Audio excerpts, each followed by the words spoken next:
మన దగ్గరికి రావాల్సిన అన్ని పథకాలు అమ్మఒడి అయితేమి, మరి వృద్ధాప్య పింఛన్ అయితేమి, వాహన మిత్ర అయితేమి, తర్వాత ఈ 45 సంవత్సరాల వాళ్ళకి పడే డబ్బులు అయితేమి, ఇదివరకు మనం మండల ఆఫీస్ చుట్టూరు తిరగాల. ఏ పథకానికి అర్హులం కావాలన్నా ఏ చేయాలన్నా మనం ఒక మండల ఆఫీస్కి వెళ్ళి ఒక ఈఆర్ఓనో లేదా ఒక మండల అధికారిని అంటే ఎంఆర్ఓనో కలవాలి మనం డైరెక్ట్ గా వెళ్ళి. ఇప్పుడు ఆ అవసరం లేదు.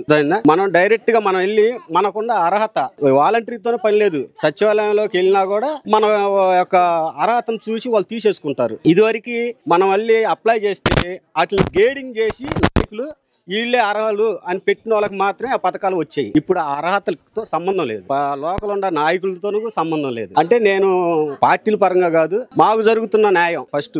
నేను ఎందుకంటే ఆటో తోలుతా, నేను 20 సంవత్సరాలు బిడ్డ తోలుతా. నాకు 4 విడతాలుగా వాహన మిత్ర పడింది. కరోనా టైంలో కూడా నేను 3 నెలలు ఇంట్లో కూర్చుంటే ఆ వచ్చిన 10,000తోనే నేను 3 నెలలు ఇల్లు గడుపుకున్నా. అలాంటి రోజులు కూడా ఉన్నాయి. నేను ఇక్కడ కాదు కానీ వేరే చోట నుంచి వచ్చి బతుకుతున్నా. నేను వచ్చి కూడా 12 ఏళ్ళు ఎడకొచ్చి ఆ కరోనా టైంలో మనం ఒకళ్ళు మా ఊరెళ్ళి ఏమైనా తెచ్చుకుందామన్నా పోలేని పరిస్థితి. ఆ సమయంలో వాహన మిత్ర గానీ డ్వాక్రా మహిళలకి మా ఆవిడికి అదే టైంలో మా ఆవిడికి కూడా మళ్ళీ డబ్బులు పడ్డాయి. ఆ 10,000 ఆ వచ్చిన 15,000 డ్వాక్రా మహిళ రుణమాఫీ మాకు దాదాపు ఆ 3 నెలలు మేము వాటితోనే పోషింపబడ్డాం. కరోనా టైంలో మరి ఆయన పేదవాళ్ళకి చేసిన న్యాయమే కదా అది. ఆ రోజుల్లో మరి ఏ నాయకుడు కూడా వచ్చి ఇళ్ల దగ్గరకు వచ్చి, మరి నాయకులు కొంత ఇళ్ల దగ్గరకు వచ్చి చెప్పే అర్హత ఉంది. అయ్యా మీకు ఎలా ఉంది, అద్దెలలో ఉంటున్నారు, మీ పరిస్థితులు ఏందని అడగటానికి. కానీ ఎవరు వచ్చి అడిగిన నాదులు లేరు. కానీ ఆ డబ్బులు మాత్రం మనం ఇంట్లోంచి బయటకు పోవాల్సిన అవసరం లేదు. వాటంతా అయ్యి ఆ అకౌంట్ లోకి వచ్చి పడ్డాయి. మనకు మెసేజ్ వచ్చేసింది. ఆ సమయంలో మనకి సడలింపు ఇచ్చారు 2-3 గంటలు. ఆ సడలింపులో వెళ్ళి మనం డైరెక్ట్ గా ఏటీఎంలకు వెళ్ళి డబ్బులు తెచ్చుకొని ఇంట్లో కూర్చొని తినడానికి. ఉండవాడు ఎట్టని బతుకుతాడు,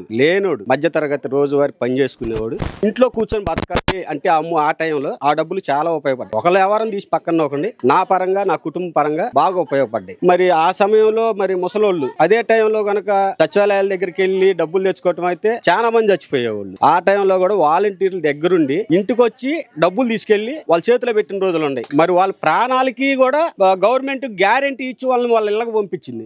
వాలంటీర్స్ ని వాళ్ళ ప్రాణాలకి వీళ్ళు గ్యారెంటీ ఇచ్చి మీకు పోతే ఒకవేళ ఆ సమయంలో మీ కుటుంబాన్ని ఆదుకునే బాధ్యత మాది. ఒక వాలంటీర్ అయితేమి, మరి రోడ్డు శుభ్రం చేసే వాళ్ళు అయితేమి, వీళ్ళందరూ ఏదేమైనా మనం ప్రభుత్వాన్ని పైన నాయకుని చెప్పుకోవాలి ఫస్ట్. ఇప్పుడు లోకల్ ఉండే వాళ్ళు రావచ్చు రాలేకపోవచ్చు. వాళ్ళు వచ్చారనుకో, ఇదిగో మనం వేసిన దాన్ని మన వ్యతిరేకించి వచ్చారు, మన దగ్గరికి చేస్తున్నారు, మనల్ని అడ్డుకుంటున్నారని చాలా మంది చెప్పుకుంటారు. ఇప్పుడు అవకాశం చెప్పుకోవడానికి కూడా లేదు. ఎందుకంటే నాయకుడు ప్రజలకు ఇచ్చాడు పరిపాలన. రోజు జగన్ గారు వస్తే మళ్ళీ ఈ అడుగు పడ్డ వాళ్ళని లేపడానికి చాలా అవకాశాలు ఉంటాయి. ఈ అడుగునుండే వాళ్ళు అడుగునే ఉండిపోతారు, మళ్ళీ ఇక పైకి రావడానికి ఆస్కారం లేదు. ఇప్పుడు ఎంతమంది అయితే అర్హులు కాకుండా నడుస్తున్నారో, ఒకళ్ళు సచివాలయ కాడకు పోయినా ఈ రోజున పనిచేసే రోజులు లేవు. ఈ ప్రభుత్వం మామూలుగా వృద్ధాప్య పింఛన్ కూడా వెళ్ళి బ్యాంకుల చుట్టూరు తిరుగుతున్నారు. అర్థమైందా? అలాంటప్పుడు మనం ఒకరి గురించి బాధపడాల్సిన అవసరం లేదు. ఇప్పుడు మనల్ని ఎవరు పోషించట్లా, మన రూపాయితో మనం పోషింపబడుతున్నాం. రేపు ఏ నాయకుడు వస్తే మనకు మంచి చేసేవాడు కావాలా. పార్టీతో సంబంధం లేదు. ప్రజలను పట్టించుకోవటానికే కదా పైన నాయకులు.